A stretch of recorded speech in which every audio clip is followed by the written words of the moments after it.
بسم اللہ الرحمن الرحیم الرحمن علم القرآن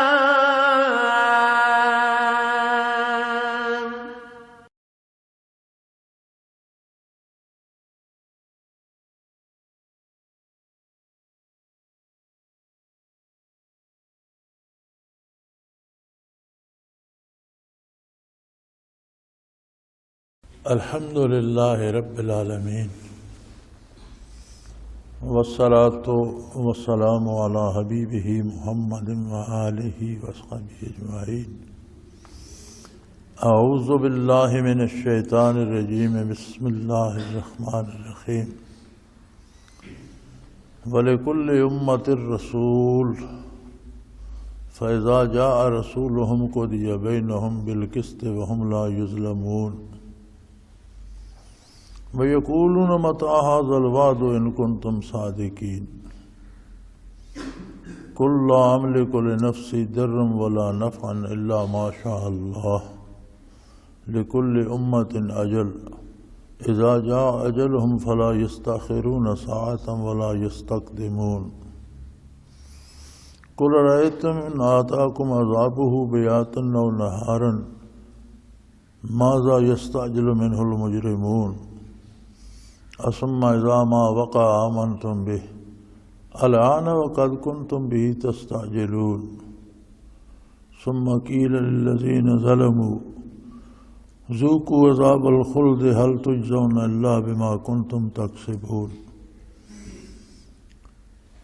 ويستنبئونك أحق هو قل إي وربي إنه لحق وما أنتم بمعجزين اللهم سبحانك لا علم لنا إلا ما علمتنا إنك أنت العليم الحكيم مولاي صل وسلم دائما أبدا على حبيبك خير الخلق كلهم ولكل أمة رسول۔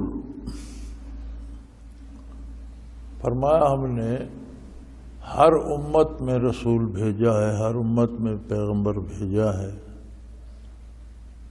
ہر امت کو دعوت دی ہے۔ اس کی قدرت کی نشانیاں تو دنیا میں ہر سو اس کی وحدانیت کی گواہی دے رہی ہیں، اس کے باوجود یہ اس کا اللہ کریم کا احسان ہے کہ اس نے ہر امت میں، ہر قوم میں انبیاء مبعوث فرمائے جنہوں نے حق کی دعوت دی، باطل کے نقصانات سے آگاہ فرمایا، اور ہر نبی نے اعمال کے نتائج سے بروقت مطلع فرمایا۔ ہر نبی نے بتایا کہ کس عقیدے کا انجام کیا ہوگا اور کس عمل کا نتیجہ کیا ہوگا۔ وَلِكُلِّ أُمَّةٍ رسول، کوئی امت ایسی نہیں ہے جس میں رسول یا پیغمبر نہ بھیجا گیا ہو۔ فَإِذَا جَاءَ رَسُولُهُمْ قُضِيَ بَيْنَهُمْ بِالْقِسْطِ وَهُمْ لَا يُظْلَمُونَ۔ جب نبی مبعوث ہو جاتا ہے کسی قوم میں تو پھر وہ مکلف ہو جاتی ہے ماننے کی۔ اگر اللہ کے نبی کی پرواہ نہیں کرتی تو پھر ان کے درمیان فیصلہ کر دیا جاتا ہے، اور وہ فیصلہ عین انصاف سے کیا جاتا ہے۔ نبی ہمیشہ اللہ کی طرف دعوت دیتا ہے، ہر نبی عقائد و نظریات کی تعلیم فرماتا ہے اور زندگی گزارنے کے اسالیب ارشاد فرماتا ہے، جائز و ناجائز، حلال و حرام، صحیح اور غلط کی پہچان بتاتا ہے۔ اب اللہ کی نافرمانی بہت بڑی زیادتی ہے، بہت بڑا ظلم ہے، اور اپنے آپ کے ساتھ ظلم ہے۔ نشان قدرت دیکھ کر بھی انسان کو سمجھ آ جاتی ہے کہ کوئی ہستی ہے جس نے یہ سب نظام بنایا، پیدا کیا، جو اسے بلا روک ٹوک چلا رہی ہے، اور وہ ہستی سارے کائنات کی واحد مالک ہے، خالق ہے، ہر چیز پہ قادر ہے۔ اس پر جب اللہ کا رسول بھی آ جائے اور وہ دلائل کے ساتھ توحید باری کا پیغام بھی دے، کردار اور اعمال کا سارا سلیقہ بتائے، تو پھر بھی اگر کوئی نہ مانے تو وہ اپنے آپ کے ساتھ زیادتی کر رہا ہے۔ بعثت رسالت کے بعد فیصلہ ہو جاتا ہے، دیر نہیں لگتی، اور وہ فیصلہ عین انصاف کے مطابق ہوتا ہے۔ اللہ کریم کی شان سے یہ بعید ہے کہ وہ کسی پر زیادتی کرے۔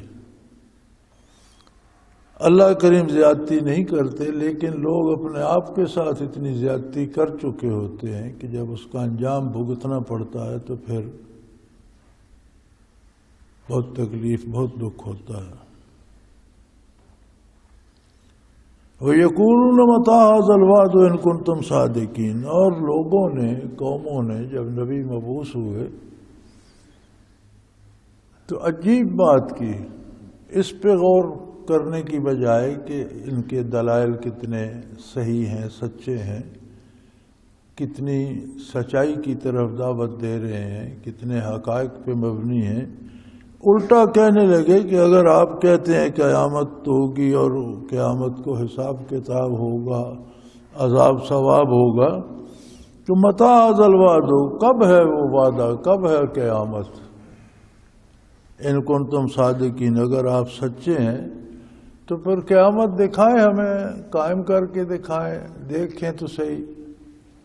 عجیب بات ہے کہ جب قیامت قائم ہو جائے گی تو پھر تم کیا کر لو گے؟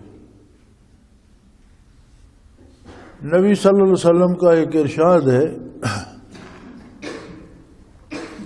من مات فقد قام قیامتہ او کما قال رسول اللہ صلی اللہ علیہ وسلم، کہ جو مرتا ہے اس کی تو ایک طرح سے قیامت قائم ہو جاتی ہے، اس کا عمل کا وقت ختم ہو جاتا ہے اور حساب کتاب شروع ہو جاتا ہے، ایک طرح سے چھوٹی قیامت تو اس کی آ جاتی ہے، کما قال رسول اللہ صلی اللہ علیہ وسلم۔ تو یہ تو ہمارے ارد گرد ہر روز اور ہر گھر میں ہو رہا ہے۔ کیا اس سے کیا سبق سیکھنے کے لیے یہ کافی نہیں ہے؟ اس سے سبق حاصل نہیں کرتے؟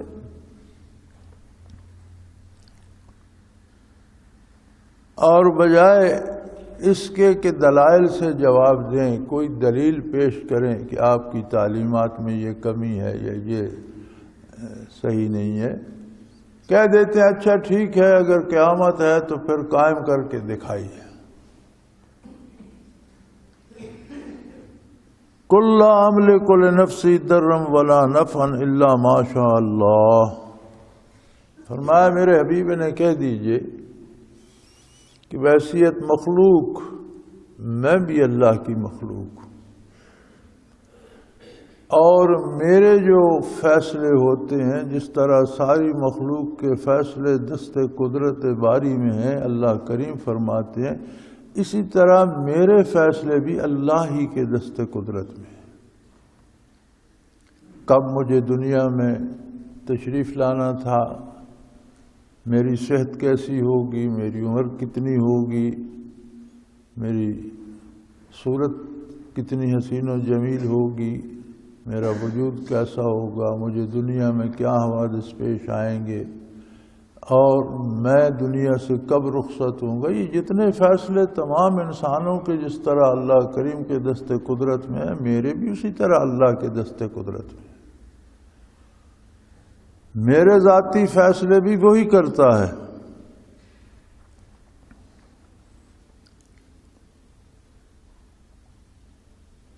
لا املک لنفسی ضرا ولا نفعا، میں اپنے نفع و نقصان کے فیصلے نہیں کرتا، میں بھی اللہ کی مخلوق ہوں۔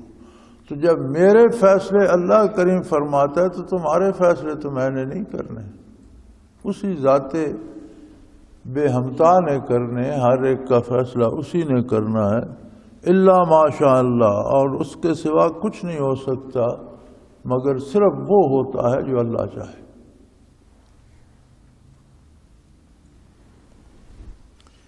یہاں یہ بات بھی سمجھ میں آ گئی کہ ہم خود اللہ کی عبادت نہیں کرتے، اطاعت سے جی کتراتے ہیں، حرام حلال کی پرواہ نہیں کرتے، اور پھر کسی مزار پر جا کر کسی بزرگ پر چادر چڑھا کر کہیں دیگ پکا کر یہ سمجھتے ہیں کہ ساری مصیبتیں حل ہو جائیں۔ فرمایا ایسا نہیں ہوتا۔ بزرگوں کا، اہل اللہ کا اپنا ایک مقام ہے۔ یہ فرق ضرور ہوتا ہے کہ اب ہم اگر سڑک پر دعا کرتے ہیں یا گھر بیٹھ کر دعا کرتے ہیں تو اس کی کیفیت اور ہے، مسجد میں آ کر دعا کرتے ہیں تو مسجد کی برکات اور ہیں، اس کے قبول ہونے کی زیادہ امید ہے۔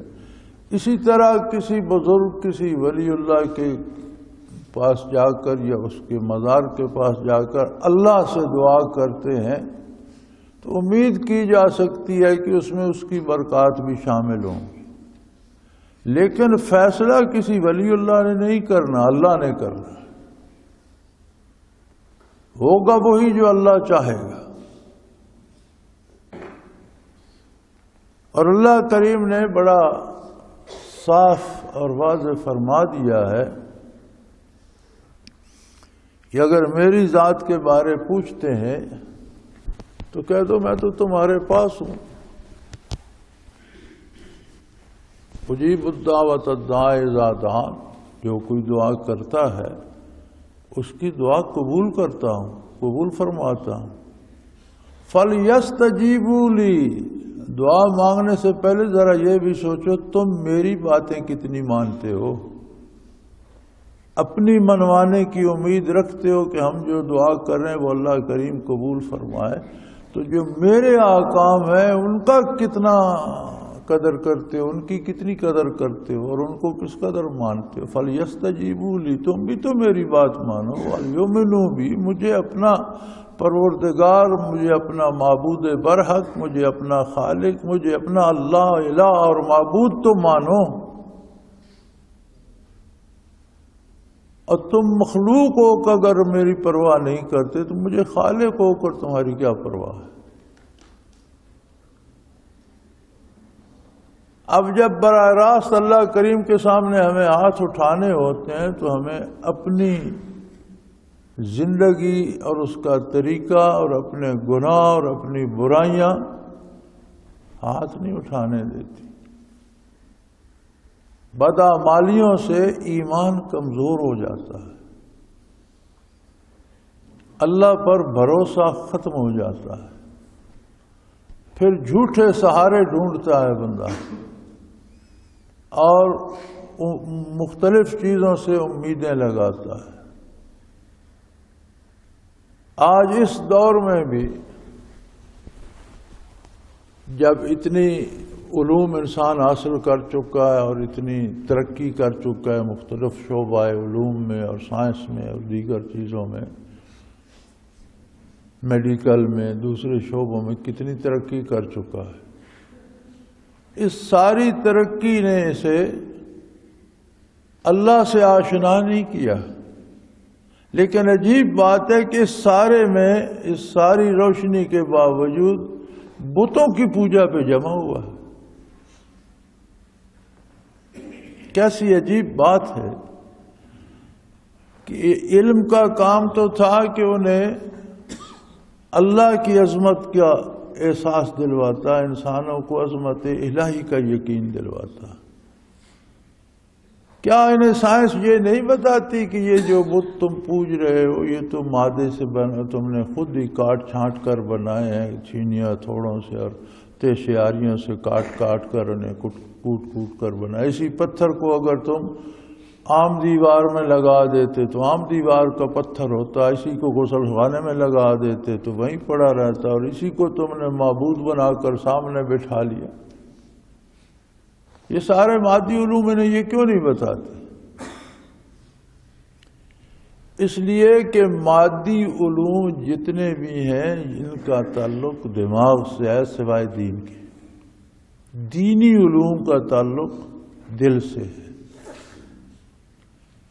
اور اللہ کو ماننا دماغ سے نہیں مانا جاتا، دماغ دلائل فراہم کرتا ہے، مانتا دل ہے۔ اقرار باللسان و تصدیق بالقلب، زبان اقرار کرے اس کی عظمت کا، اس کی توحید کا، اس کی ذات اور اس کی صفات کا، اور تصدیق دل کرے۔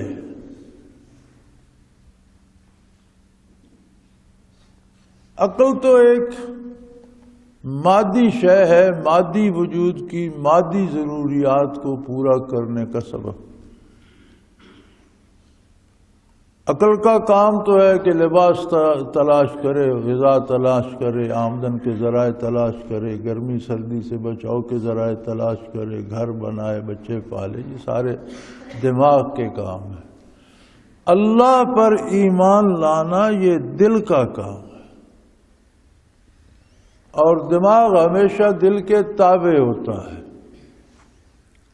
جو دل کہتا ہے وہ دماغ کرتا ہے، ایسی چیزیں بھی کرتا ہے جنہیں دماغ برا سمجھتا ہے، لیکن جب دل کہتا ہے تو وہ بھی کرتا ہے۔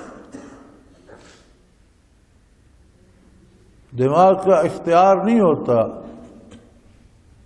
دل کا اختیار ہوتا ہے، دماغ بھی دل کے تابع ہوتا ہے۔ حضور اکرم صلی اللہ علیہ وآلہ وسلم کا وجود پاک پوری مخلوق میں بے مثل و بے مثال لاسانی ہے۔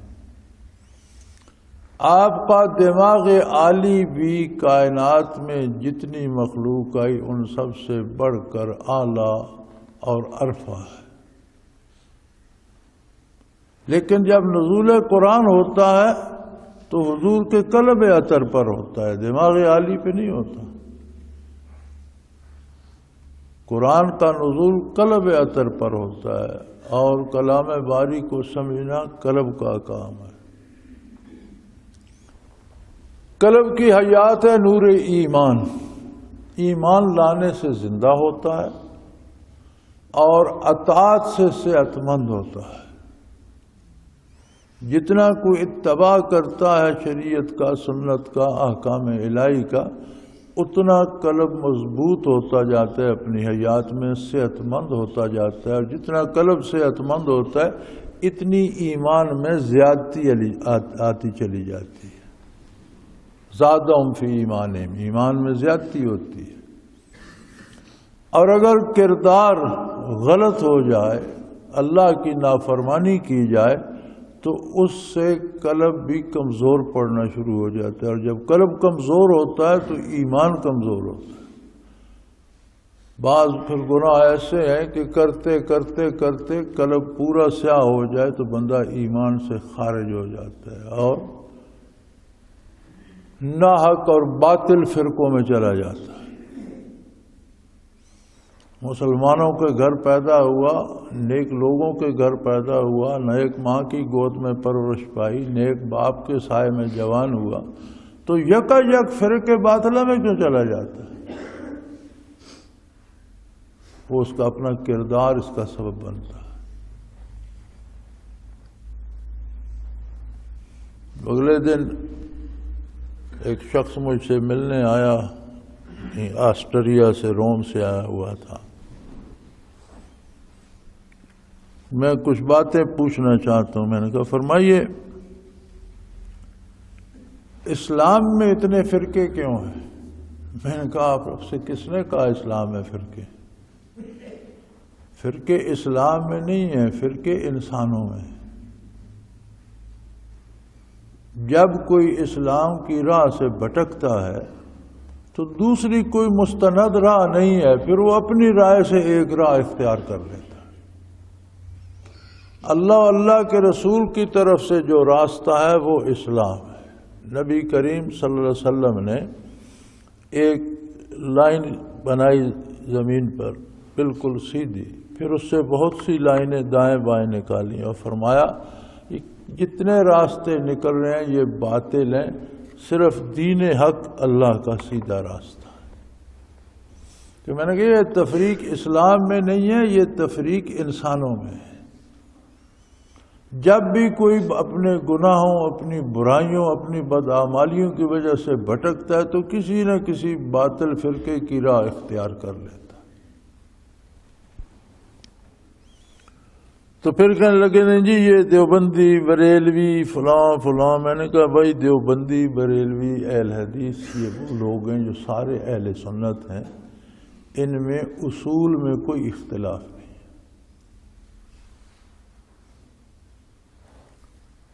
اللہ کو سارے واحد لا شریک مانتے ہیں، رسول اللہ صلی اللہ علیہ وسلم کو سارے اللہ کا آخری نبی مانتے ہیں، قرآن حکیم کو سارے اللہ کی کتاب مانتے ہیں، اللہ کے سارے نبیوں کو نبی مانتے ہیں، فرشتوں کے قائل ہیں، قیامت کے قائل ہیں، برزخ کے قائل ہیں، حساب کتاب کے قائل ہیں، جنت دوزخ کے قائل ہیں، پہلے تمام انبیاء کو بھی برحق مانتے ہیں۔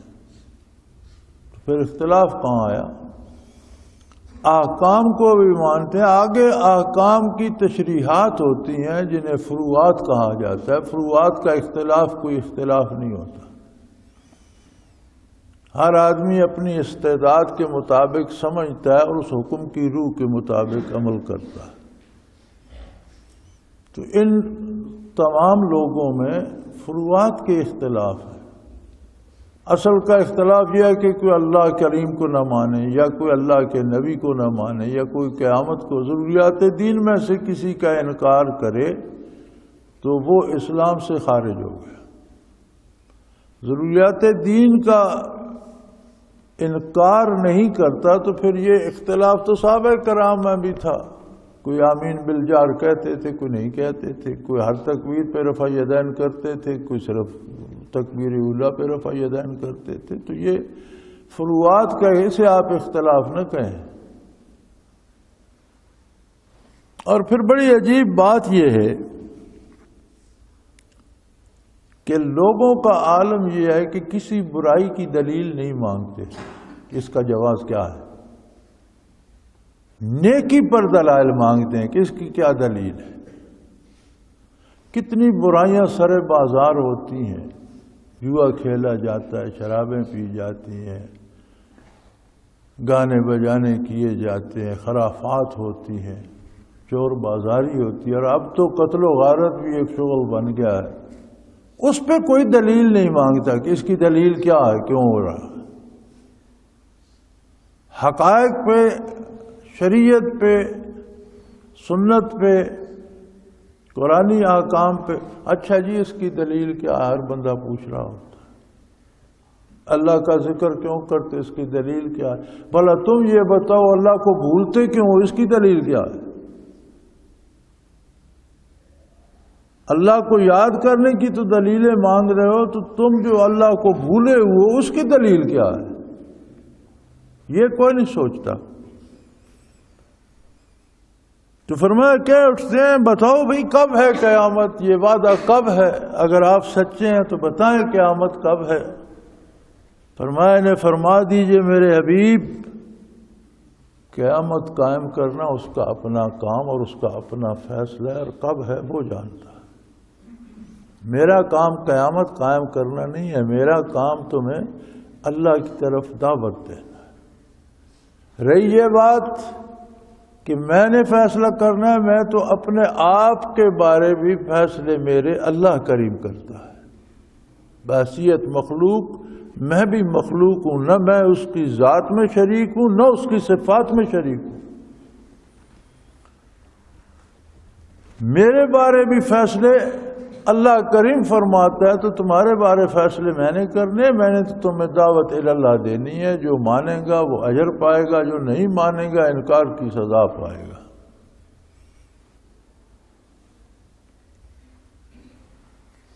تو عجیب بات ہے کہ رسول اللہ صلی اللہ علیہ وسلم اللہ کے حکم سے یہ تصدیق فرما رہے ہیں کہ انسانوں کے فیصلے، ان کی قسمت کے فیصلے، ان کے بھلے برے کے فیصلے اس کے دست قدرت میں۔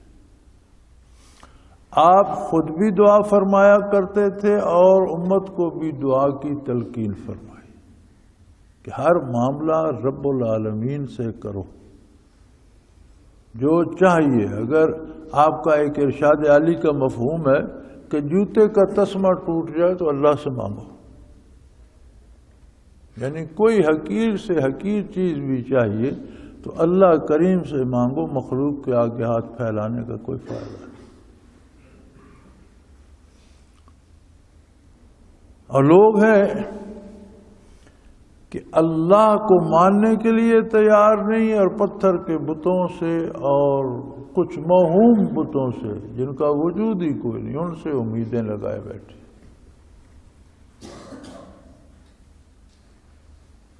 لِكُلِّ أُمَّةٍ اجل، ہر قوم کے لیے ایک وقت معین ہے۔ اذا جاء اجلهم فلا يستاخرون ساعة ولا يستقدمون، جب وقت آ جاتا ہے، مقررہ گھڑی آ جاتی ہے تو ایک لمحہ اس سے پہلے کچھ نہیں ہوتا اور ایک لمحے کی تاخیر بھی نہیں ہوتی۔ ہر کوئی دنیا میں ایک مخصوص وقت کے لیے آیا ہے، اللہ نے ہر نفس کو ایک وقت دیا ہے، افراد کو بھی اقوام کو بھی۔ جو مہلت اللہ نے دی ہے تب تک اس نے دنیا میں رہنا ہے، جب اللہ کا فیصلہ آ جاتا ہے تو پھر اس میں تقدیم تاخیر نہیں ہوتی، وہ آگے پیچھے نہیں ہوتا، کوئی اسے روک نہیں سکتا، کوئی اسے کچھ دنوں کے لیے ٹال نہیں سکتا۔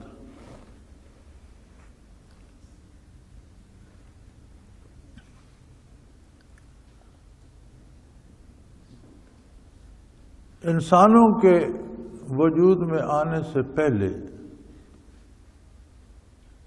تمام کاموں کا فیصلہ اللہ کریم نے کر دیا تھا۔ کس کا رزق کتنا ہوگا، عمر کتنی ہوگی، شکل کیسی ہوگی، صحت کیسی ہوگی، کب دنیا میں آئے گا، کب دنیا سے جانا ہے۔ لیکن یہاں ہمارا عالم تو یہ ہے کہ کسی کی 2 سال اولاد نہ ہو تو کہتے ہیں کسی نے روک دی ہے میری اولاد کا پیدا ہونا۔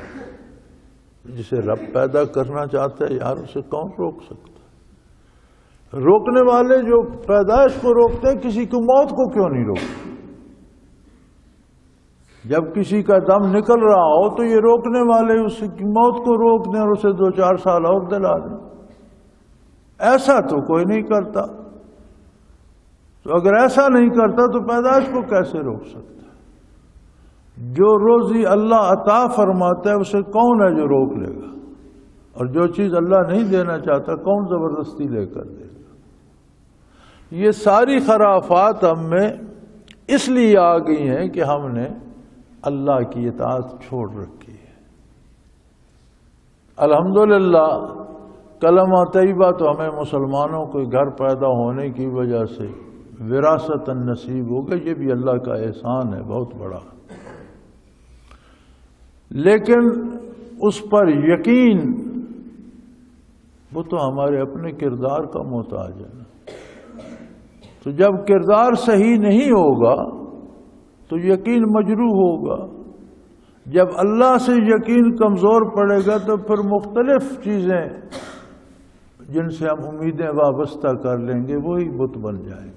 حتیٰ کہ فرمایا فرأیت من اتخذ الہہ ہواہ، آپ نے ان لوگوں کو دیکھا جنہوں نے اپنی خواہشات کو اپنا معبود بنا لیا، یعنی اللہ کی اطاعت نہیں کرتے، اپنی خواہشات کی اطاعت کرتے ہیں، وہی ان کا معبود بن گیا۔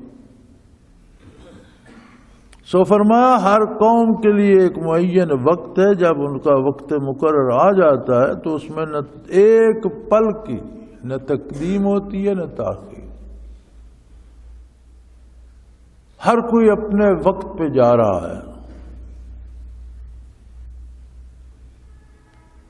ارشاد ہوا ان سے فرما دیجئے قُلْ رَأَيْتُمْ إِنْ آتَاكُمْ عَذَابُهُ بَيَاتًا أَوْ نَهَارًا مَاذَا يَسْتَعْجِلُ مِنْهُ الْمُجْرِمُونَ۔ فرمایا تمہارے پاس کیا ضمانت ہے کہ اللہ کا عذاب رات کو آ جائے، تم غفلت میں پڑے ہو اور تمہاری دنیا تہس نہس ہو جائے، تم کیا کر رہے ہو؟ یا دن کو آ جائے، تم اپنے دفاتر میں، اپنی دکانوں میں، اپنے کاروبار میں مصروف ہو، اللہ کی طرف سے گرفت آ جائے، موت آ جائے، عذاب آ جائے، زلزلہ آ جائے، طوفان آ جائے، تم کیا کر لو؟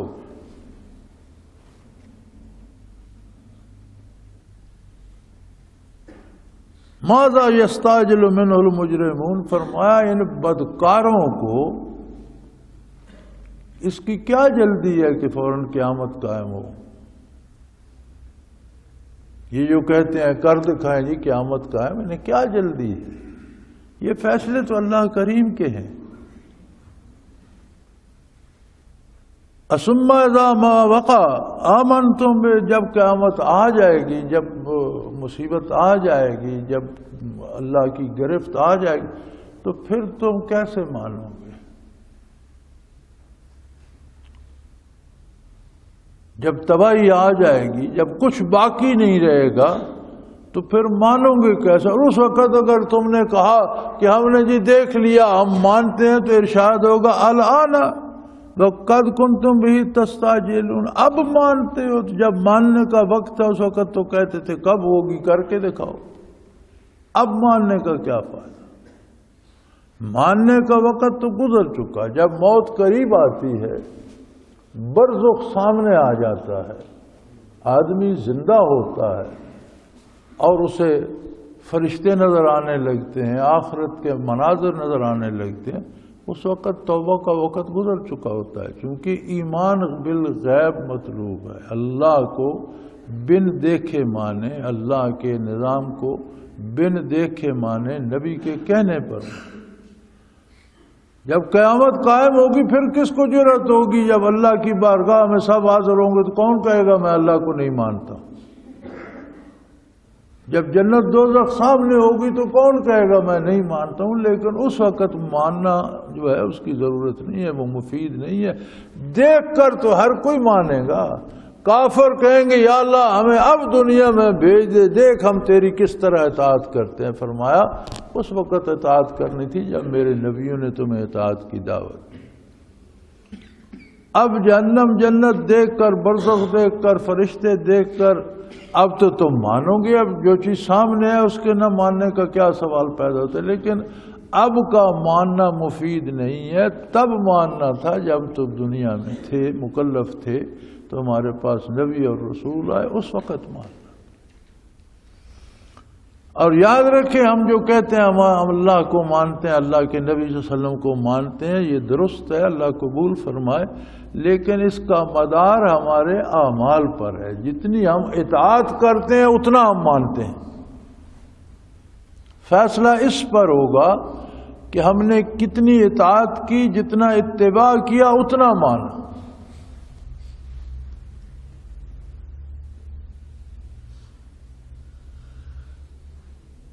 زندگی میں تو خواہشات نفس کی پیروی کرتے رہے، ہوس زر میں مبتلا رہے، ہوس اقتدار میں مبتلا رہے، جائز ناجائز حلال حرام کوئی پرواہ نہیں کی۔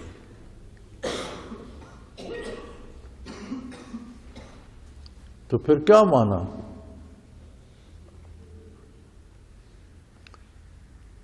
عملاً نافرمانی جو ہے یا عملاً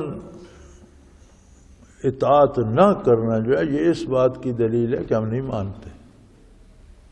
ماننا تو یہ ہے کہ آپ صلی اللہ علیہ وسلم کے احکام کو، شریعت کے احکام کو، قرآن کا ماننا یہ ہے کہ قرآن کے احکام کو مانا جائے، ان پر عمل کیا جائے۔ اللہ کو ماننا یہ ہے کہ اللہ کی اطاعت کی جائے. کیسے کی جائے یہ سکھانا کام ہے اللہ کے رسول صلی اللہ علیہ وسلم کا. یہ بتانا کام ہے اللہ کی کتاب کا.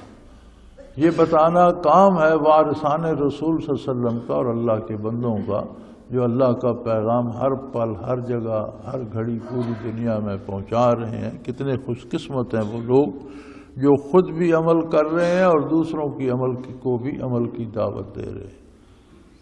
تو فرمایا یہ تو کہتے ہیں اچھا کر دکھاؤ قیامت مانیں گے. فرمایا زاما وقع آمنتم بھی، جب قیامت قائم ہو جائے گی تب تم مانو گے. جب موت آ جائے گی تب مانو گے. فرشتے آ جائیں گے تب مانو گے. وہ تو جب فرعون بھی غرق ہونے لگا تھا اور اسے برزخ اور فرشتے موت کے نظر آئے تو اس نے کہا میں مانتا ہوں بنو اسرائیل کے رب کو مانتا ہوں، موسیٰ علیہ السلام کے رب کو مانتا ہوں. اسے بھی یہی جواب ملا تھا الان وہ اب مانتے ہو. وقت کنت من الکافرین، تم جب وقت تھا اس وقت تو سب سے بڑے منکر اور انکار کرنے والے تھے. اب مانتے ہو، اب ماننے کا کیا فائدہ.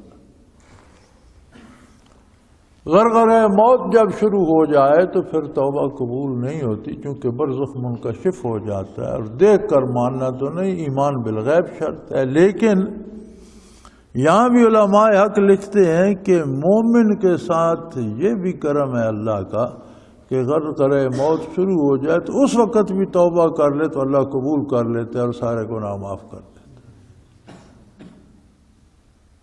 یعنی مومن پر اللہ کا پھر یہ کرم ہے کہ اگر مومن ہے، ایمان ہے، خطا کار ہے تو غرغرہ موت شروع ہو گیا، برزخ نظر آنے لگا، پھر بھی اس وقت بھی توبہ کر لے تو اللہ معاف کر دیتا.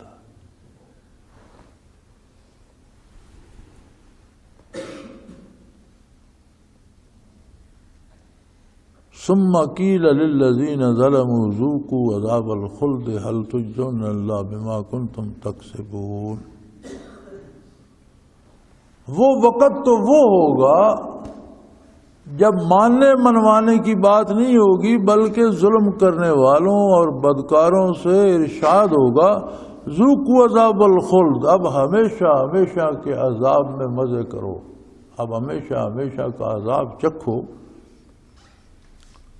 هل تجزون الا بما کنتم تکسبون، تم کیا امید رکھتے تھے اور آج کیا توقع رکھتے ہو؟ بھئی تمہیں وہی بجر اور وہی بدلہ ملے گا جو تم دنیا میں کرتے رہے ہو.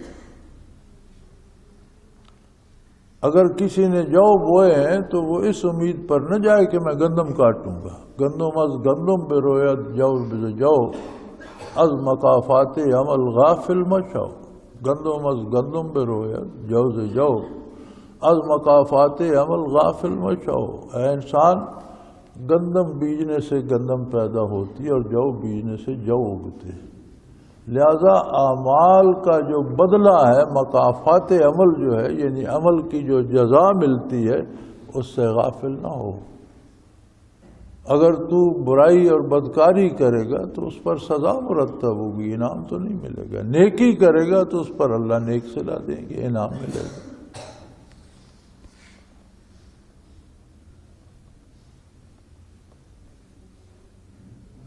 وَيَسْتَنْبِئُونَكَ حَقٌّ هُوَ، کیسے عجیب لوگ ہیں کہ اے میرے حبیب یہ آپ سے کہتے ہیں، حیران ہو کر کہتے ہیں کہ یہ جو آپ کہہ رہے ہیں یہ واقعی سچ ہے.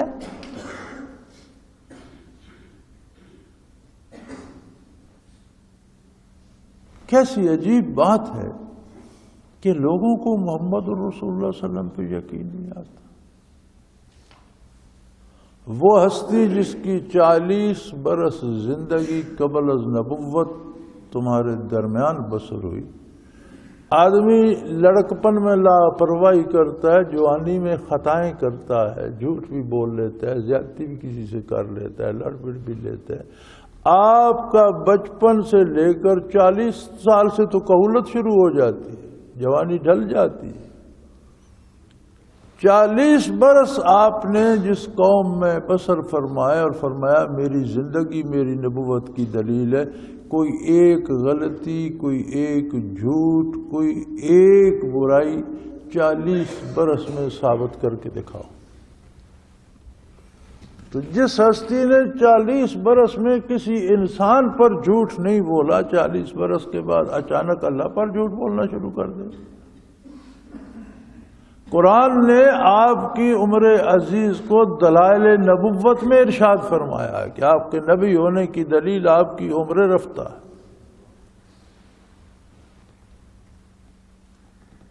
اب پھر یہ پوچھتے ہیں یستنبئونک احق ہو، ایسے عجیب لوگ ہیں کہ اللہ کے رسول صلی اللہ علیہ وسلم سے سن کر، سارا سن کر پھر پوچھتے ہیں یہ سچ ہے، قیامت ہوگی، حساب کتاب ہوگا، اللہ واحد لا شریک ہے، وہی پیدا کرتا ہے، وہی موت دیتا ہے، اسی کے پاس ہمیں، یہ سارا سچ ہے؟